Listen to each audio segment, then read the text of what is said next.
આમ આદમી પાર્ટીના કોર્પોરેટર મહેશભાઈ અણધડે આજે અડાજણ આનંદ મહેલ રોડ પાસેથી BSNL ઓફિસની બાજુમાં આવેલ એક આવાસની મુલાકાત લીધી હતી, જ્યાં આરોગ્ય વિભાગના સફાઈ કર્મીઓ રહે છે અને ત્યાં જોતા તેમને ખૂબ જ દુઃખદ દ્રશ્યો દેખાયા હતા।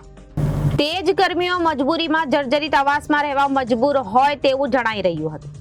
1999માં આવાસ બન્યું હતું અને લગભગ 10 વર્ષમાં તો જર્જરિત અવસ્થામાં પરિણમ્યું હતું। તેથી આવાસની ગુણવત્તા પર સવાલ ઉભા થયા છે। આ મુદ્દે મહેશભાઈ અણધડે જણાવ્યું હતું કે નિષ્ફળ ભાજપ શાસકો જે હોંશે હોંશે એવોર્ડ લેવા દોડી ગયેલા, તેમને સાફ સફાઈ કર્મી પ્રત્યે જરા પણ લાગણી નથી। સાફ સફાઈ કર્મીઓ જે જર્જરિત આવાસમાં રહે છે ત્યાં પુષ્કળ પ્રમાણમાં ગટર ઉભરાવવાની સમસ્યા જોવા મળી રહી છે અને સ્ટ્રક્ચરની હાલત એવી છે કે ગમે ત્યારે કોઈ જાનહાની ઘટના ઘટી શકે છે। ખાડે ગયેલા વહીવટને કારણે સફાઈ કર્મીઓ ખંડેર સમા આવાસ અને ગટર ઉભરાવવાથી અસહ્ય દુર્ગંધ જેવી દયનીય સ્થિતિમાં જીવવા મજબૂર બન્યા।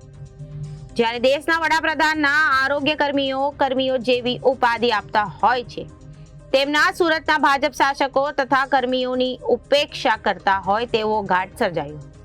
હકીકતમાં ભાજપ કે તેમના કોઈ પણ કોર્પોરેટરને સફાઈ કર્મીઓ કે સામાન્ય જનતાની કોઈ કારણ અસર નથી, ફક્ત તેમને વોટ બેંક સમજે છે।